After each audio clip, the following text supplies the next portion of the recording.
Good. Thank you. So let's listen to this.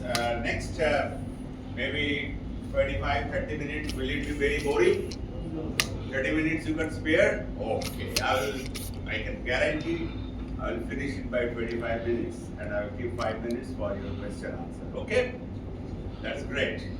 So let's see what is this all about. I need not to explain about this thing or the photograph of the great personality of our country who actually shaped up the future. Starting from the Chicago speech, all of you know, and then subsequently a century has passed, 100 years have passed, and we have passed also another 20, 35 years. But then you see what has been relevant 135 years back, what he has said about the global faith and religion across the world is very much applicable in today's society, in today's life of our nation. So we take this opportunity to say our great reverend to this great person, and this is the foundation. Sorry, yeah. So this is what is needed. We are talking about Vedantic perspective for a Viksit Bharat of 2047. What is the perspective? Is it only limited to the technology? Whether it is limited only to agriculture? Whether it is limited to only airlines, infrastructure, roads, or what it is? Let's see. But before that, how many of us know that this is our country? We all know this is our country. But do we know that this country has more than 150 languages, which is spoken by almost more than 10,000 people? There is no other such country in the world. Right? So this is our country and we all love our country, we all want to remain within the country, and ultimately what you and I do for our daily work is contributing in some way or the other to the fortune of this country. Fortune is just like a pot. Your effort, your knowledge, your skill, all are putting fortunes in that pot of the country, which leads to the development or Viksit. So what is the visionary leadership which Swami Vivekananda used to talk about? He used to talk about competency, professional competency. All of you know this thing, these words are very much close to your marketing or MBA subjects, so all of you know, I don't need to explain it. Career self-reliance.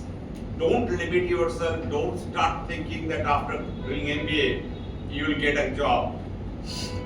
Dream for that one day I'll be a job creator. Then only you will be able to excel in your present job. Right? All of us must have this dream that one day we'll be able to employ 50, 100, 200, 2,000, 3,000, 30,000 people. That means shift your mind from just an employer to employee to employer. And then outstanding workplace leadership built upon the timeless philosophy. What are the core pillars? You know the pillar. The building is standing on certain pillars, holding it, the weight. So the core pillar is basically character building with active, modern, secular skills to mold individuals into outstanding human assets. Until unless you are created as an asset, if you are not an asset to the country, you become a little. That's the reason. And do you want to be an asset or a liability in our family? Asset. So does the country also. A country needs all of us to become an asset, not an liability, right? Let's see, how do we do that? First of all, what is the biggest mental block that we have? Let's talk, no? It's not a lecture session or anything. What is the block? The biggest block is the fear. If I do this, this will happen. Should I do this? No. You should not do that. This is right, this is wrong. There is nothing called right or wrong. It is all about winning and losing in your daily moments. If you think that this is the action I should take, which will lead me to a winning position, please do take. Don't think what will happen until unless you take risk. But if somebody says, please jump from 10th floor, I am going to protect you, don't do that. That is not a risk, that is called stupidity. Okay? So, this is one thing, master the fear, have a self-faith, believe in yourself. Right? You are what you are. You are not described or decided or found based on what shirts you wear or what accessories you have or what brand of mobile phone you carry. Nobody looks at that. It doesn't give you a job in a multinational company or any good company or a good position. You are judged based on your aptitude, your skills, your knowledge, your personality, how you present yourself. Correct? And the third is develop an invincible personality, which means don't be fragile in the society that anybody and everybody can make a loose comment about you, about your nature, about your activities or habit. Don't try to collect certificate from anybody. 99.9% of the population, they spend their entire productive life in collecting certificate from people, from family, from father, from mother, from brother, from fiance, from husband, from wife. Those certificates have no meaning. If you are a good cook, you are a good cook. Right? If you take care of your parents, that is your obligation. You are supposed to take care of your parents. Because parents who have taken care of you from birth till where are you today? And where you will be together, tomorrow. So, don't expect that somebody will come and say, oh my dear friend, you have really taken care of your mother. Doesn't matter. Your mother remains mother and you remain son at the end of the day. Right? So, don't do this. Let's see what is the difference between Atman and economic self-reliance. Now we are going from Swamiji's fundamental principles of Vedanta, Atmanirbhar, how it is going to manifest and modify your life.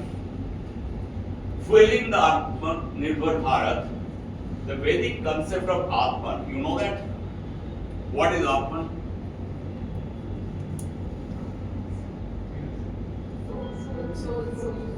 Soul. Good. And this is different from one another. You won't find a Xerox copy of yourself anywhere in the world. Right?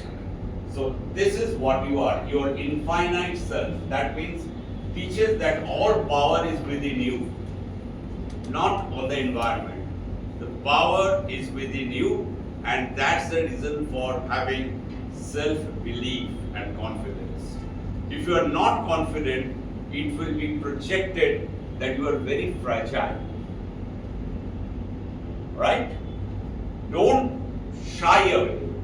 If you can speak in English, speak in English. If you can't speak in English, speak in the language in which you are comfortable. But talk with confidence, talk with sense. I may speak English, but I make absolutely nonsensical statements, doesn't make any difference. Right? Why English? Because that's a universal language in which the organization work. That's all.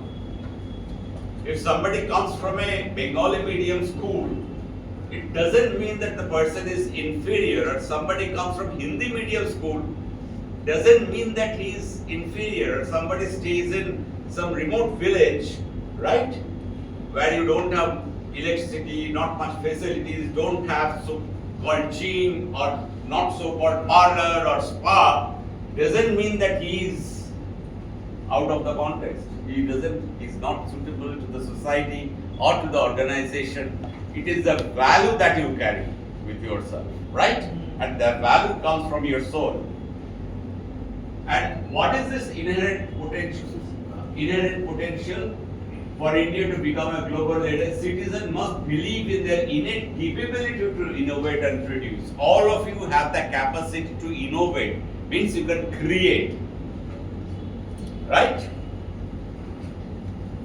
Bold actions, so stand up, take the whole responsibility on your own shoulders and shape your destiny. Remember, the world is not there to listen to your cry. I have this problem, I don't have money. Look at his phone, he has a better mobile.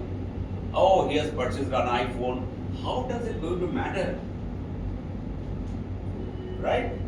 So you remain a person with infinite potential. Remember that thing.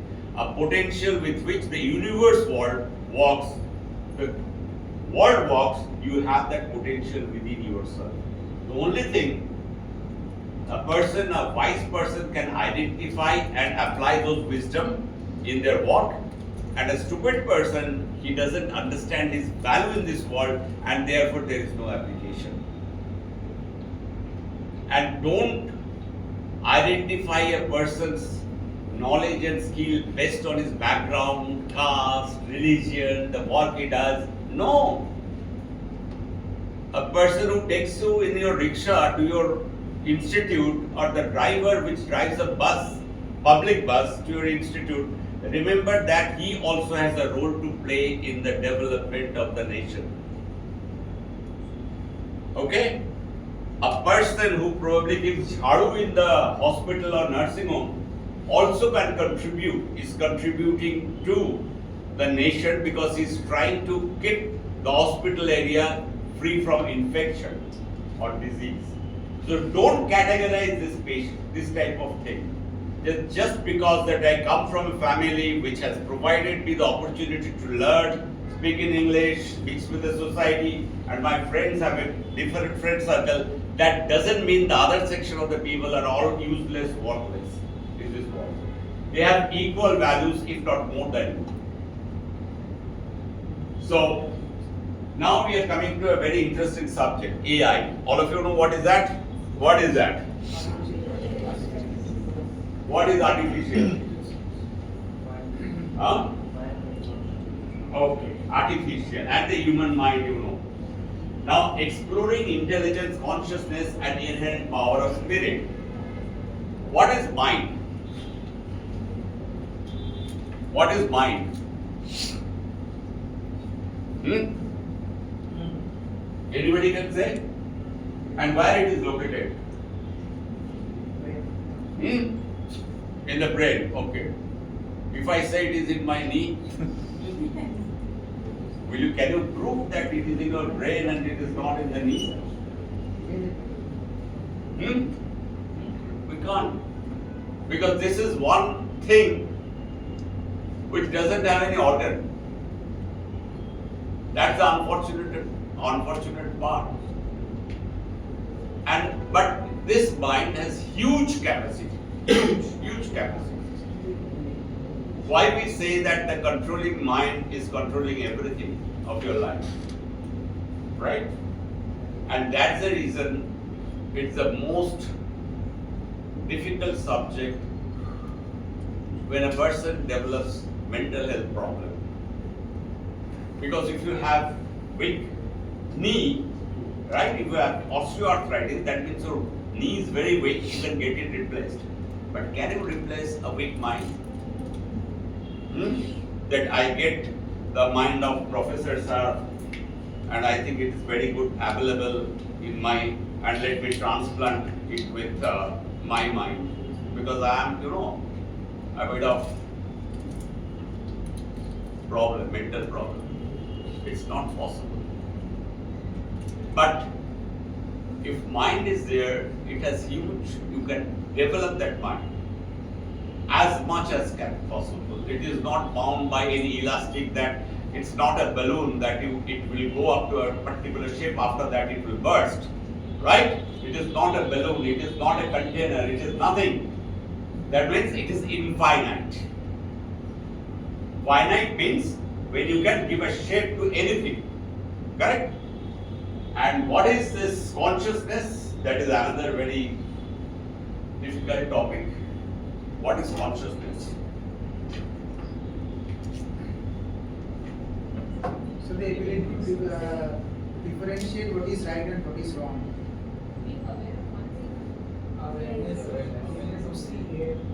Wonderful. All of you are saying what is absolutely correct. Consciousness means that I am here today. I am standing here. I am interacting with all of you. I am making new friends. I am seeing ma'am is sitting here, and I am seeing all of you are watching in your phone as if the Prime Minister has sent some message, important message, particular to you. So it is better to spend some time on the mobile while the lecture goes on. Right? So that's the consciousness. Now, self-luminous Atman. We talked about Atman, not the soul. Right? This soul doesn't need any torchlight. It doesn't need anything for you to identify that my soul is here or in the lake or in my. Anyway, few people say, "Iska dimag to ghutno mein hota." That means his brain is in the lake, right? From his behavior, right? But it is a self-luminous. That means there is an energy which it burns, which it generates, and which is utilized. Okay? No matter how complex, while AI calculates a pattern, true consciousness, that is Chit, Chitto. You know the Bengali of Chit is Chitto, right? What is your soul? Okay? Atman. And non-material, non-computational, it is the eternal, unchanging witness that shines to the mind. Your soul is your mirror of your life. But unfortunate part, we can't see ourselves in that mirror of soul. It is only with the wisdom and all those old sages, munis and rishis, they used to see their soul.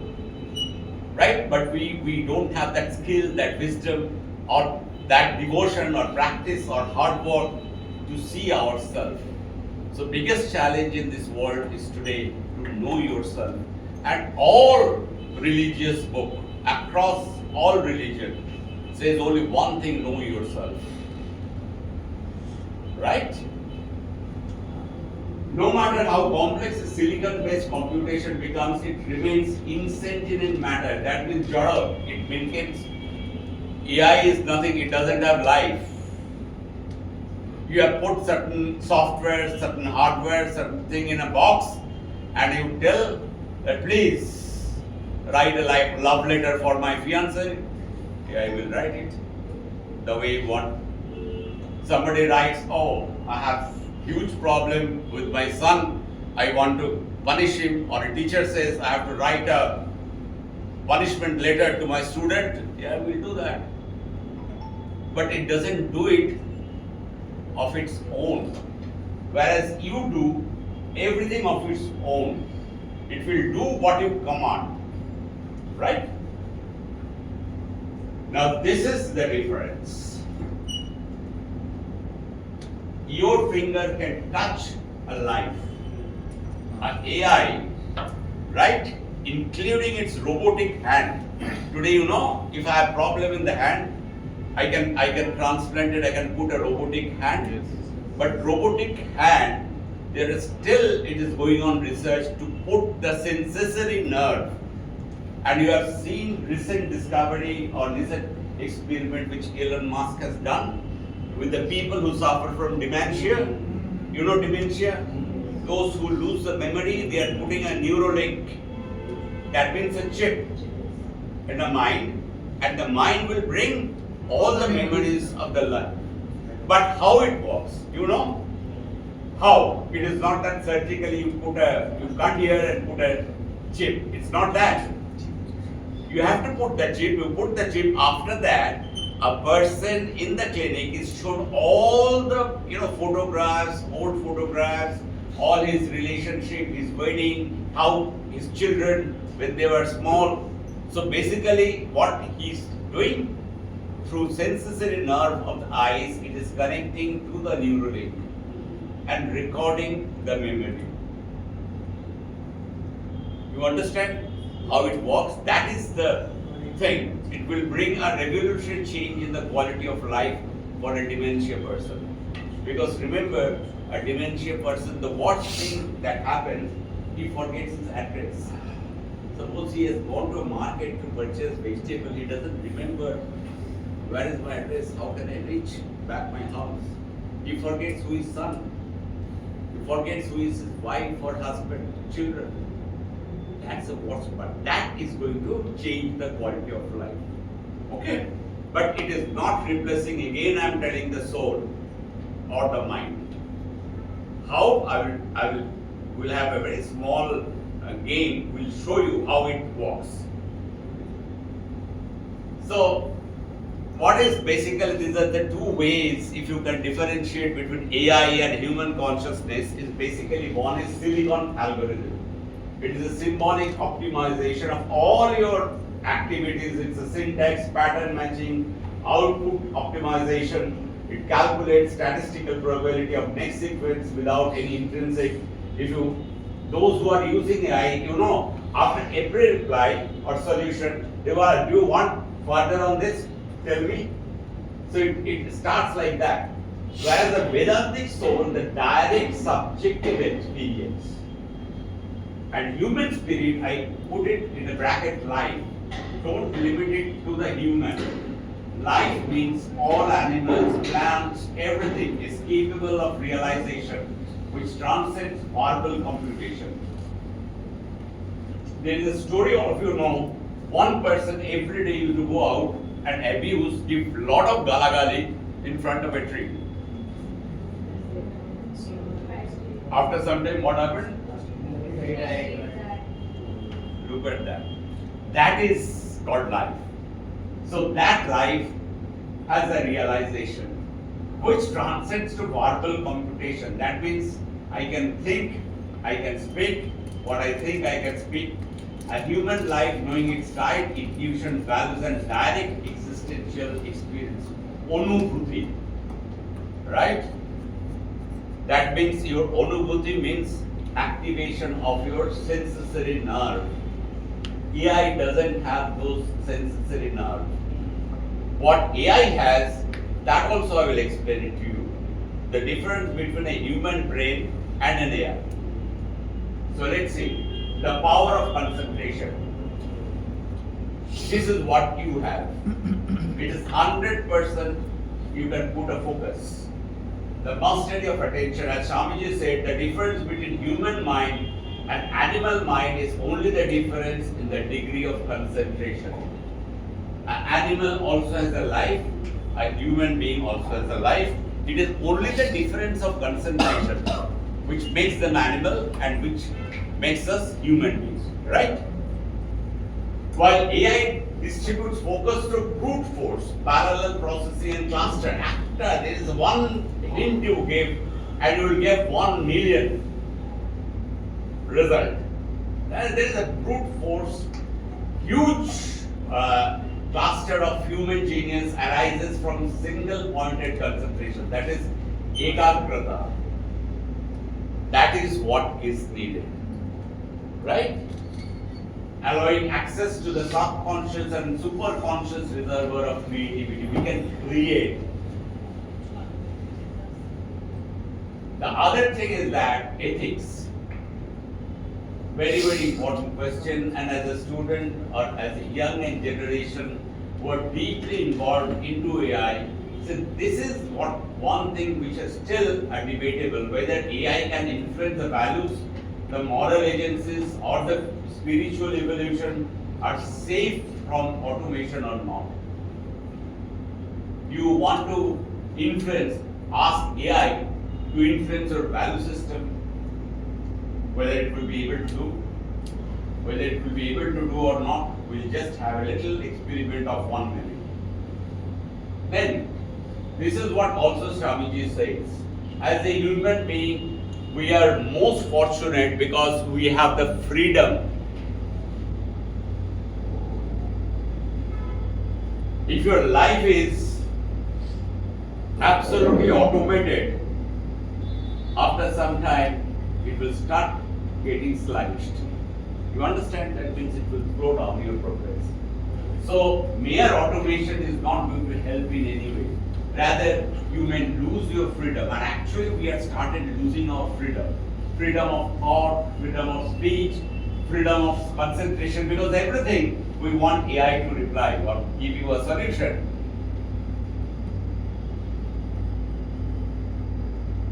Now, let us have a little bit of technical thing that how it is going to change, right? AI and the human mind. How the synthesis. Let us understand the anatomy. It is analyzing the foundational, physical and operational divergence between biological and artificial neural network. Your brain has neurons, right? Those who are science students, they know they have neurons and we all act through the neuron, all messengers, all activation, or all stimulus, all feelings goes through this neuron. So, whereas artificial intelligence, the same neurons is created, a mesh is created artificially, okay, and put in a box or in a chip. So, organic neurons communicating by highly variable chemicals. There are chemicals which acts as a carrier between one neuron to other neuron. Consumes only 20 watts of power. Your brain only consumes 20 watts of power for whole entire day's activity. All you do. And it creates 86 billion, it has organic neurons. There are 86 billions. How many zeros are there in 86 in billion? 3, 4, 5, 6, 7. After you write 86, how many zeros make billion? 8. Right? So, this is what you have within yourself. We don't know. Either we use it too much or we misuse it too much. Right? Understand that you have that capacity. Whereas a silicon machine, those who are into AI, they know that sigmoid activation formula. The entire AI chips or the artificial intelligence works with this formula only, this binary formulation which is called sigmoid activation. Without this formula, AI will not be able to work. AI is built, like for example, this is more like this structure is built with certain material, construction material like cement, sand, iron rods, plaster and all those things. Similarly, AI is built on this sigmoid activation. The important thing is that human selective focus. Selective focus means what? You are on the road, I will give an example, and you see there is a garbage. Will you walk on that garbage? Right? You will identify a garbage, you will find that it's an obstacle and you try to avoid it and then walk. Now this is what is called selective process. In management terms, it is called that one word which is written in red, iteratively. What does it mean? It means doing something through repetitive cycles, iteration, right? To make incremental improvement, adjustment or progress toward the final goal. Rather than to complete a project, when you are in management school, usually there are a lot of classes which is conducted, how a project team works, right? How a marketing project or a management project or a finance project, you build up gradually with small bit, right? Similar way, your software also is built like that. The software is first built, it is tested to the targeted customer, they get the feedback, they improve upon it. You always get, updates of certain apps. It comes, no? Please update your, for example, you are using an app called Google, say, any app, for example, Uber, many of you know, it gives you a notification, an update is available. That means they try to improve upon it. That is called, is possible with this, with your mind.